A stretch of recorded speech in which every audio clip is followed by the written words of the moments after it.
Shalom. Tuhan kita adalah Tuhan yang baik setiap saat. God is good all the time.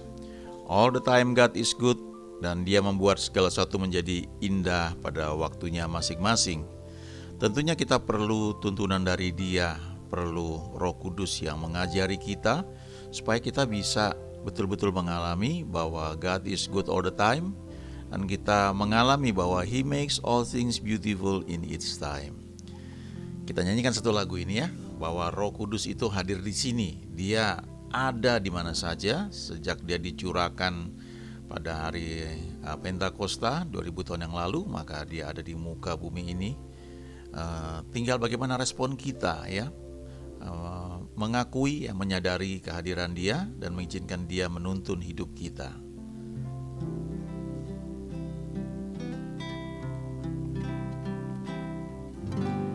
Roh Kudus hadir di sini, Roh Allah yang Maha Suci, penuhi kasih ilahi, damai sejahtera Dia beri.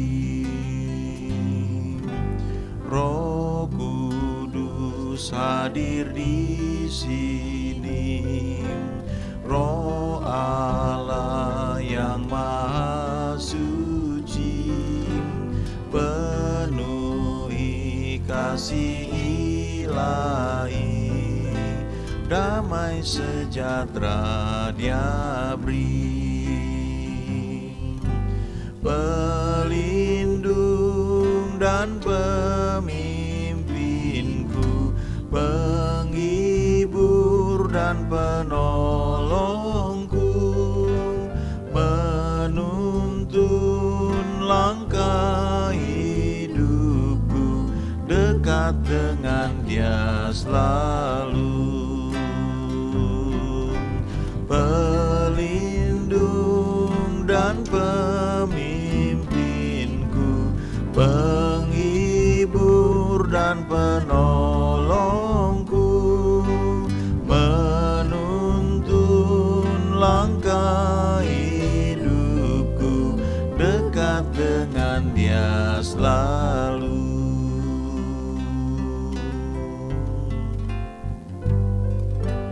Roh Kudus hadir di sini, Roh Allah yang Maha Suci, penuhi kasih ilahi, damai sejahtera Dia beri. Pelindung dan pemimpinku, penghibur dan penolongku, menuntun langkah hidupku, dekat dengan Dia selalu. Pelindung dan pemimpinku, penghibur dan penolongku, menuntun langkah hidupku, dekat dengan Dia selalu.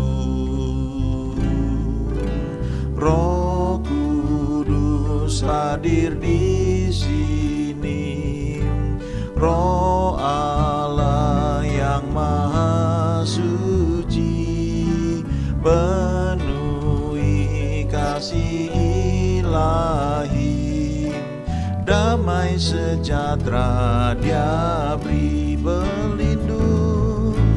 Pelindung dan pemimpinku, penghibur dan penolongku, menuntun langkah hidupku, dekat dengan Dia selalu. Pelindung dan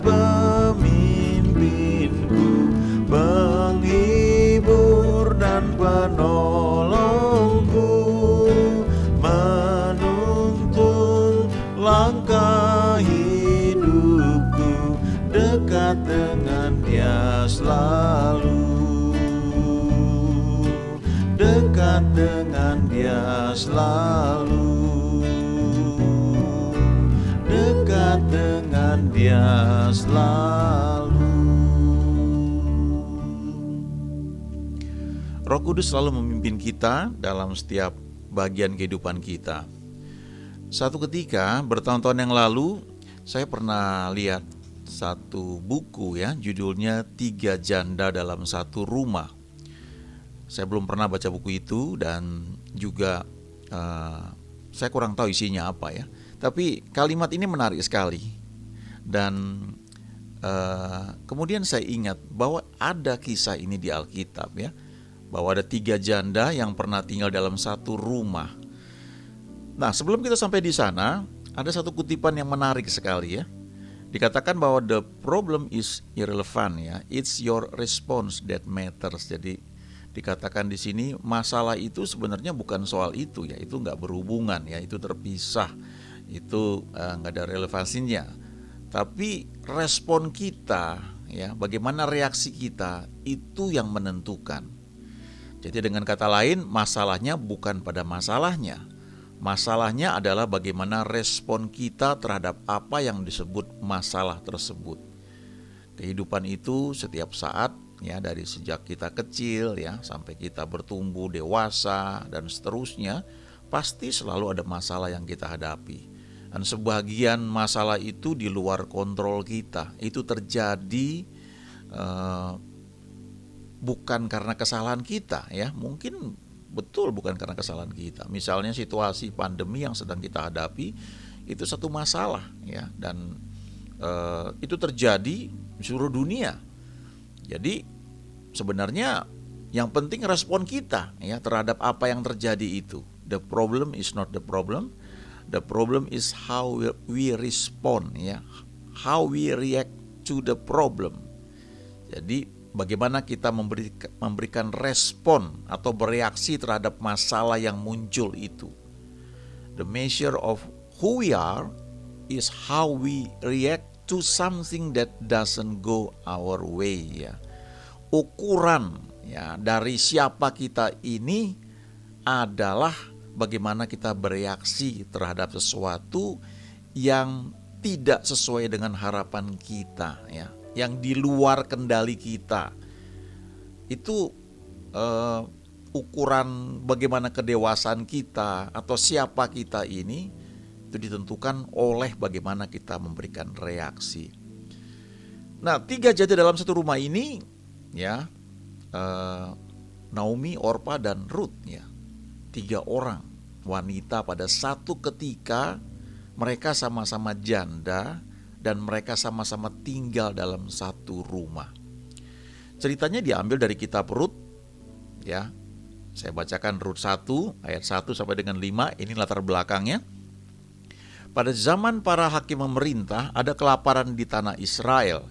Lalu pergilah seorang dari Betlehem Yehuda beserta istrinya dan kedua anaknya laki-laki ke daerah Moab untuk menetap di sana sebagai orang asing.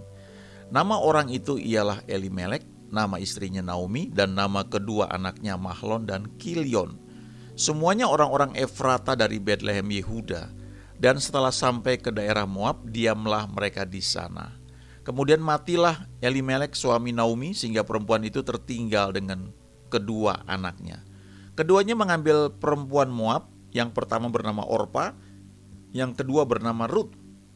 Dan mereka diam di situ kira-kira 10 tahun lamanya. Lalu matilah juga keduanya, yakni Mahlon dan Kilion, sehingga perempuan itu kehilangan kedua anaknya dan suaminya. Jadi sekarang yang tinggal cuma Naomi dengan kedua menantunya, Orpa dan Ruth. Dan tiga-tiganya ini janda. Naomi kehilangan suaminya, Orpa kehilangan suaminya, Ruth juga kehilangan suaminya. Jadi ini ada 3 janda dalam satu rumah.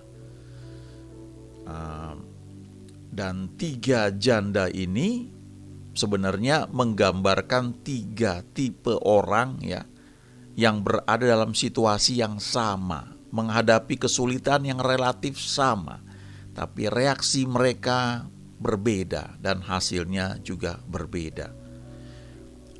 em, kita bisa lihat beberapa arti dari kisah ini ya. Kadang-kadang kan ada yang mengatakan apa sih arti sebuah nama. Tapi nama itu sebenarnya satu perkataan yang diharapkan akan terjadi pada nama tersebut ya. Jadi kalau kita memberi nama pada anak kita, sebenarnya itu suatu prophetic word ya, kata-kata profetik, kata-kata untuk anak itu akan jadi seperti apa ya. What does your name say about your future ya. Jadi namamu itu sebenarnya bisa menunjukkan masa depanmu ya. Tapi kita akan belajar juga ya bahwa nama-nama seperti Maria yang artinya ada rebel ya, rebellion, berontak. Tapi ketika dia mengatakan bahwa aku ini hamba Tuhan, jadilah seperti apa yang Tuhan inginkan, maka arti nama itu dipatahkan dan Maria menjadi orang yang memang dipakai oleh Tuhan, menjadi alat Tuhan. Kita lihat beberapa nama dalam bacaan tadi ya, dari Rut pasal 1 ayat 1 sampai dengan 5. Ada kata Bethlehem ya. Dikatakan di sini ada kelaparan di tanah Israel, lalu ada seorang dari Bethlehem Yehuda. Jadi ada Bethlehem dan Yehuda. Bethlehem itu artinya rumah daging dalam bahasa Arab, tapi dalam bahasa Ibrani itu artinya rumah roti. Nah, kalau dikatakan rumah daging atau rumah roti, artinya ini tempat makanan, ya. Tapi pada masa itu terjadi kelaparan, sehingga ada seorang yang namanya Elimelek ini memutuskan meninggalkan rumah daging dan rumah roti itu untuk pergi ke tanah asing, ke daerah Moab. Sementara arti Moab itu adalah benih dari bapa. Moab itu adalah suatu bangsa ya yang lahir akibat hubungan incest ya antara Lot dengan anak perempuannya. Kita bisa baca kisahnya itu di kitab Kejadian ya. Bagaimana akal-akalan dari kedua anak perempuan Lot itu supaya mereka punya keturunan ya. Maksudnya baik tapi caranya ya sangat tidak etis ya, sangat tidak benar, apalagi kalau kita lihat pada zaman sekarang. Tapi Alkitab mencatat apa adanya, dan justru dari keadaan yang apa adanya kita bisa melihat bahwa Tuhan itu bisa membuat segala sesuatu dari yang jelek pun menjadi bagus, menjadi baik ya. Jadi Elimelek ini pergi dari rumah roti pergi ke daerah asing ya untuk menetap di sana sebagai pendatang. Lalu ada ada nama Yehuda. Yehuda itu artinya bersyukur atau pujian. Jadi dengan kata lain ini Elimelek ini pergi dari rumah roti, rumah daging di mana ada pujian, penyembahan, dia tinggalkan itu, pergi ke daerah asing karena ada kelaparan di tempat dia tinggal ya. Lalu Elimelek sendiri arti namanya adalah Allah adalah raja. Jadi ini sebenarnya bukan orang sembarangan, ini orang yang bisa dikatakan bahwa kenal Tuhan, tapi pada titik tertentu entah bagaimana memutuskan meninggalkan rumah daerah di mana rumah daging dan rumah roti dan pujian ucapan syukur itu ada, dia tinggalkan itu. Dalam kehidupan kita kadang-kadang kalau kita nggak hati-hati, ketika kita menghadapi kesulitan, kita bisa tinggalkan Bethlehem Yehuda itu dan kita cari pertolongan di tempat asing, di kehidupan orang lain yang menyembah Allah yang asing, Allah yang lain. Rumah daging, rumah roti itu bisa bicara tentang, kalau dalam bahasa rohaninya itu bicara tentang firman Tuhan. Yehuda bicara tentang pujian, ucapan syukur, dan doa. Jangan tinggalkan Bethlehem Yehuda ketika kita menghadapi kesulitan. Jangan tinggalkan firman Tuhan. Jangan tinggalkan persekutuan dengan Tuhan. Jangan tinggalkan pujian, ucapan syukur ketika kita menghadapi kesulitan. Carilah pertolongan dari Tuhan. Pasti Dia membuka jalan. Ini arti rohaninya ya. Jadi dari Alkitab itu kejadian sejarah yang tercatat, yang terjadi bahkan ribuan tahun yang lalu, tapi Roh Kudus bisa pakai itu untuk mengajar kita. Lalu apa nama arti Naomi? Naomi artinya menyenangkan. Dan yang menarik adalah Elimelek yang artinya adalah Allah adalah raja, kemudian Naomi artinya menyenangkan, punya dua anak laki-laki yang dikasih nama aneh sekali. Padahal kalau kita baca ceritanya, kedua anaknya ini lahir ketika mereka masih ada di Bethlehem Yehuda, ya. Karena kalau kita perhatikan urutan ceritanya di Rut 1 itu, kita lihat bahwa ayat 2 ya, dari ayat 1 ya, Rut 1 ayat 1 dikatakan Elimelek ini beserta istrinya dan kedua anaknya laki-laki mereka pergi ke daerah Moab ya. Jadi bisa disimpulkan kedua anaknya lahir di Bethlehem Yehuda atau di Israel, tapi dikasih nama yang sangat tidak bagus ya. Dikasih nama Mahlon dan Kilion. Mahlon itu artinya sakit-sakitan, Kilion itu artinya terbuang sia-sia. Ya, nggak jelas kenapa dikasih nama seperti ini. Lalu ketika mereka tiba di Moab, mereka tinggal sebagai orang asing. Kemudian dikatakan matilah Elimelek, ya, suami Naomi, sehingga perempuan itu tertinggal dengan kedua anaknya. Jadi kalau kita baca ini kesannya kedua anaknya ini belum kawin ya. Mereka tinggal berempat, lalu Elimelek, kepala keluarga itu, yang arti namanya sebenarnya bagus ya, Allah adalah raja, dia meninggal. Dan tinggallah Naomi dengan kedua anaknya yang laki-laki. Kita belajar dari sini ya, Elimelek itu Allah adalah raja. Bagaimana kita bisa menjadikan Tuhan itu raja? Kalau kita tetap di Bethlehem Yehuda, kalau kita tetap tinggal di rumah daging, rumah roti, dan ada ucapan syukur dan pujian. Jadi arti nama itu bisa keren, tapi manifestasinya apa yang diharapkan terjadi seperti yang dikatakan oleh nama itu bisa terwujud kalau kita tetap tinggal di Bethlehem Yehuda ya. Artinya kita kenyang dengan firman Tuhan, dengan tuntunan Tuhan, kita kenyang dengan pujian, ucapan syukur. Ucapan syukur itu mengakui bahwa Tuhan itu ada dalam setiap bagian kehidupan kita. Jadi kita mengakui bahwa Dia berdaulat atas hidup kita, tapi kita juga perlu mengerti roti rohani, apa yang Dia beri buat kita, makanan kita secara rohani, supaya kita mengerti kehendaknya dan hidup dalam tuntunannya, sehingga nama Elimelek ini, Allah adalah raja, itu boleh memang terwujud ya. Nah, kisahnya ini Elimelek mati di Moab, di tanah asing, lalu tinggal Naomi dengan kedua anak laki-lakinya ya. Lalu ayat 4 ya, keduanya ya, anak-anak dari Naomi ini, Mahlon dan Kilion, mengambil perempuan Moab. Yang pertama bernama Orpa, yang kedua bernama Rut, dan mereka diam di situ kira-kira 10 tahun lamanya.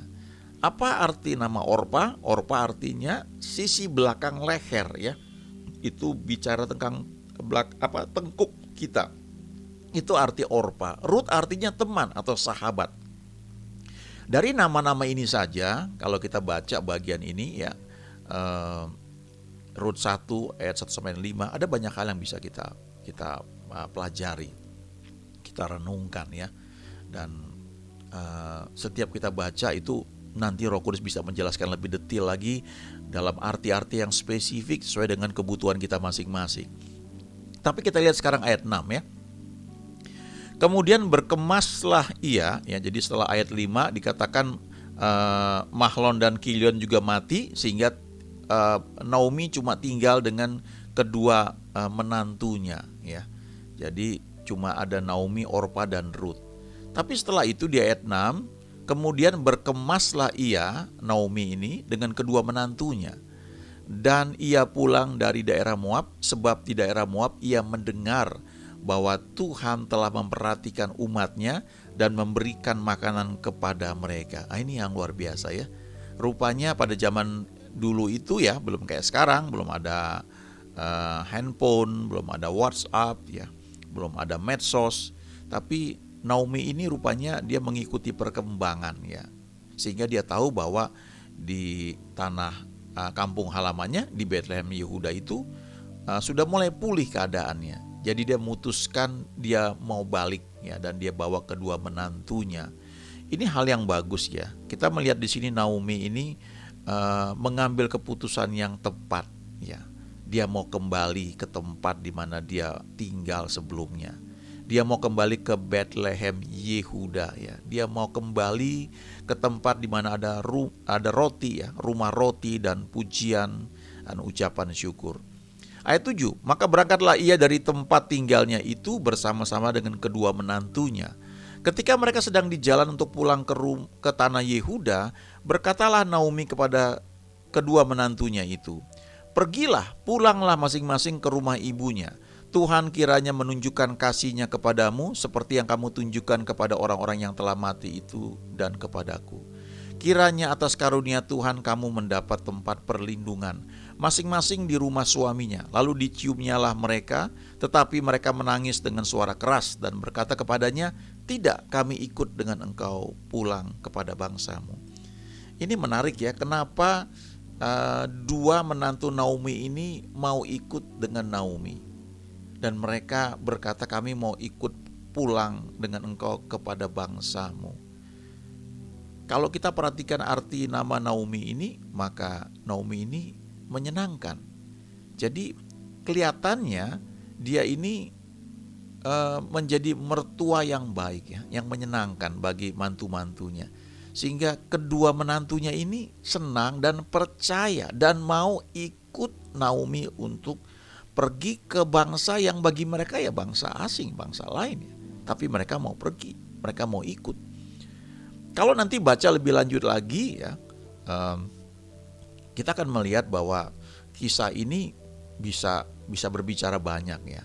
Naomi bisa berbicara seperti Roh Kudus, ya, menuntun, membimbing. Dan kalau kita aplikasikan hal itu, maka kita akan lihat bahwa Roh Kudus itu tidak memaksa, ya. Dia itu memberi nasihat, dia membimbing, tapi dia tidak paksa. Kalau orang dirasuk setan, orang itu dikuasai, ya, diikat begitu rupa. Tapi kalau Roh Kudus, ya, dia roh yang lemah lembut.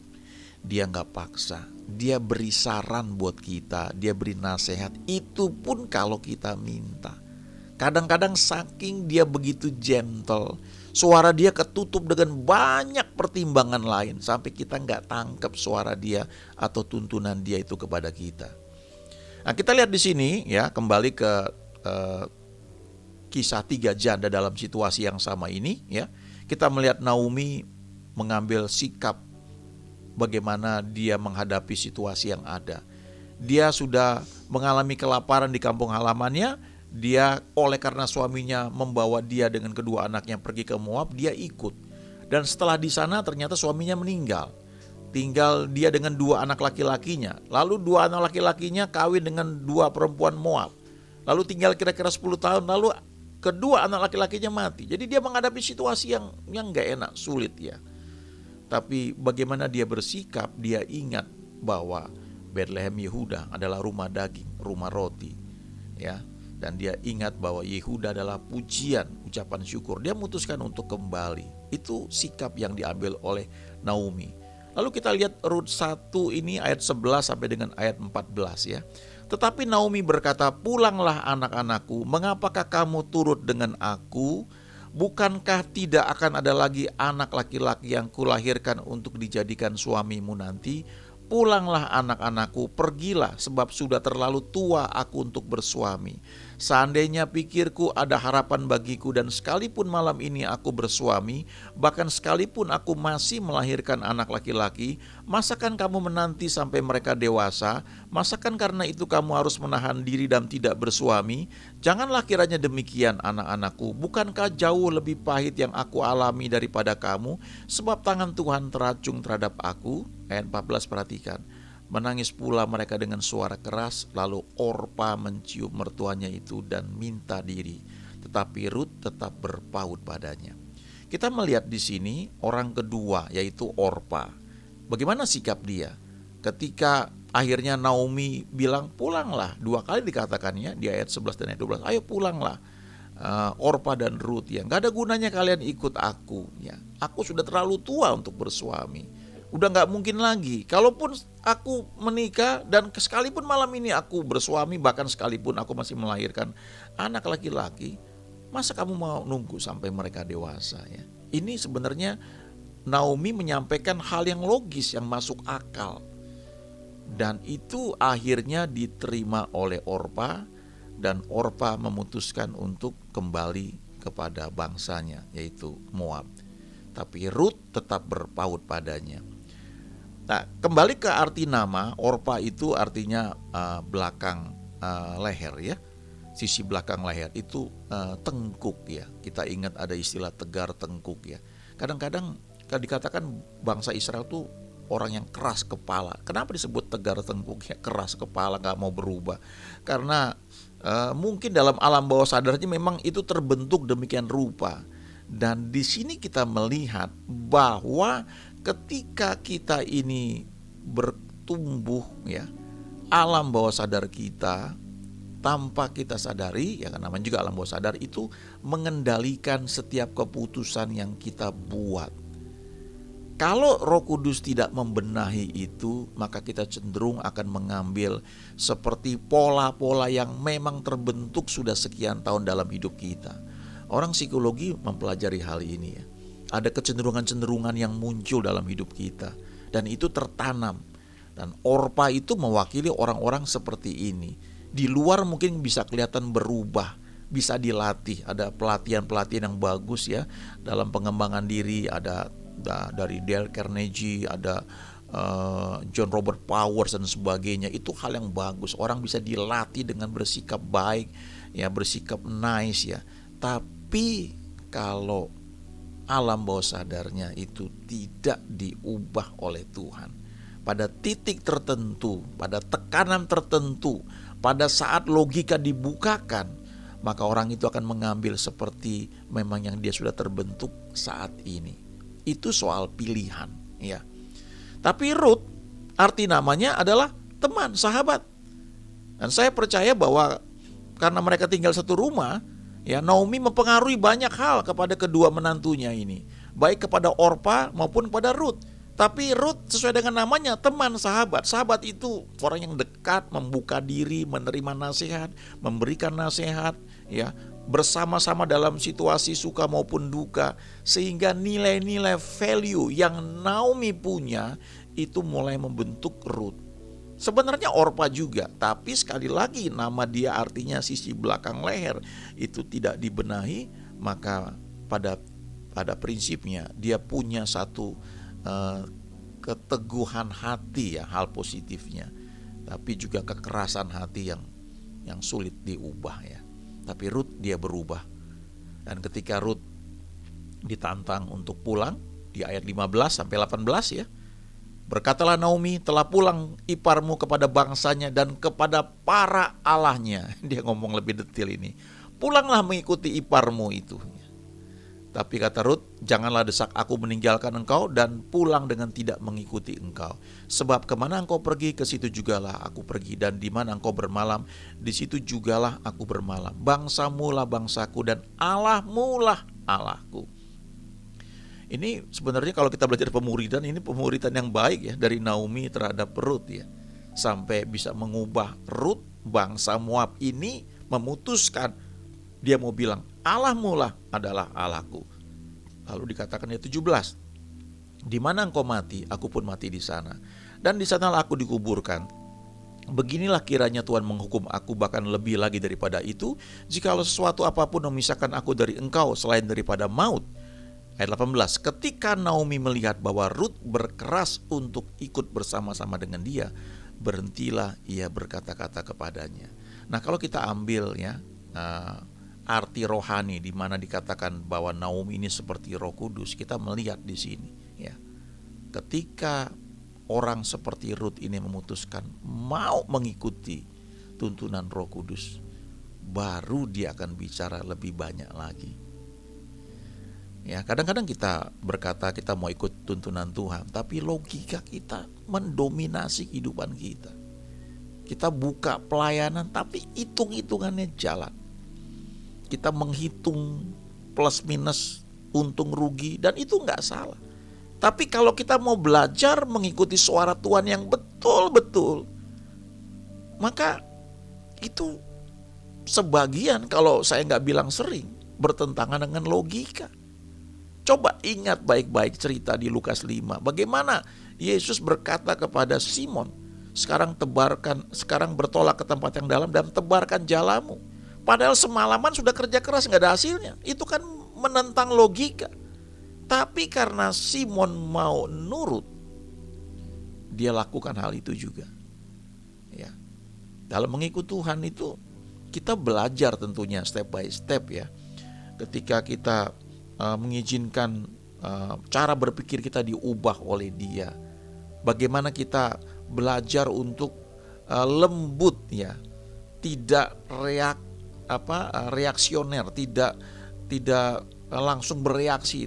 Belajar tundukkan diri, dengar Dia bicara, maka Dia akan menuntun kita. Saya sangat diberkati dengan kisah bertahun-tahun yang lalu, ada seorang hamba Tuhan, Tuhan pakai untuk membangun suatu sekolah ya, training sekolah Alkitab yang menjadi berkat bagi banyak orang.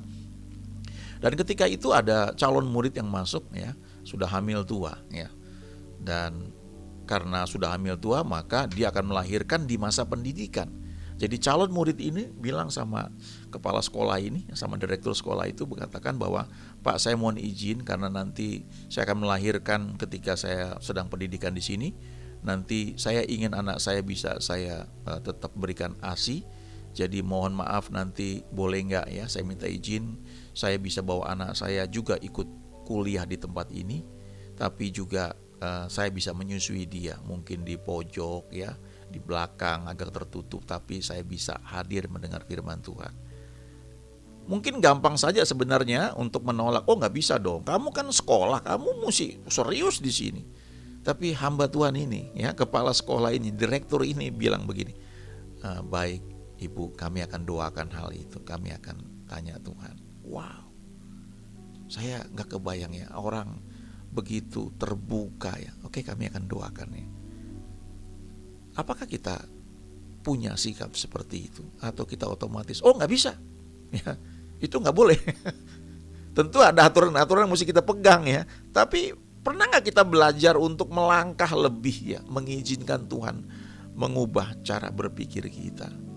3 janda dalam satu rumah ini punya situasi yang sama, tapi masing-masing punya satu prinsip dan mengambil keputusan yang berbeda masing-masing. Dan akhirnya akhir hidup mereka juga berbeda. Naomi, dia kembali untuk ke Bethlehem Yehuda, ke tempat kampung halamannya. Ruth ikut Naomi, tapi Orpa memutuskan kembali kepada bangsanya dan gak ada sejarahnya lagi. Tapi Ruth kalau kita baca, wow, luar biasa ya. Akhirnya dia melahirkan satu anak laki-laki, dan itu adalah kakek dari Raja Daud ya. Bapak Ibu ya, teman-teman ya, life is 10% about what happens to you. Kehidupan itu 10%-nya adalah menyangkut apa yang terjadi kepada kita. And 90% how you react to it ya. Ini perkataan seorang hamba Tuhan, pendeta Charles R. Swindoll ya. Kehidupan itu 10%-nya itu adalah soal yang terjadi pada kita. Tapi 90%-nya itu bagaimana kita bereaksi terhadap kejadian itu. Hidup itu adalah soal pilihan-pilihan yang kita buat. Bertahun-tahun yang lalu ya, ketika saya kuliah ya, mulai tahun ketiga mungkin ya, saya sudah cari uang sendiri ya. Dan saya menikmati itu ya. Nah, mahasiswa yang biasanya nggak punya uang lalu punya uang dari hasil usahanya ya, kerja ngajar. Lalu saya juga pelayanan dan banyak kesibukan, sehingga kuliah saya yang harusnya lebih cepat ya agak tertunda. Dan kadang-kadang pada masa itu saya bisa berlindung di balik saya cari uang sendiri, saya juga pelayanan. Sementara teman-teman saya yang lulusnya cepat itu mereka full ya, pulang kuliah belajar ya, uang ada semua dan nggak mikir macam-macam. Tapi satu ketika ya, ketika di tempat saya ngajar bimbingan belajar itu, ada seorang teman ya dari jurusan lain, ya, dari kepercayaan yang beda. Dia lulus tepat waktu. dan orang ini juga cari uang sendiri, hidup sederhana, dan juga sudah menikah, sudah punya anak. Dan itu menyentak ya pemikiran saya. Wow, dia bisa, kenapa saya enggak? Jadi sebenarnya kehidupan itu soal pilihan. Although fate presents the circumstances, ya, walaupun nasib itu memunculkan berbagai macam situasi atau keadaan, but how you react depends on your character, ya. Bagaimana Anda bereaksi itu tergantung pada karaktermu.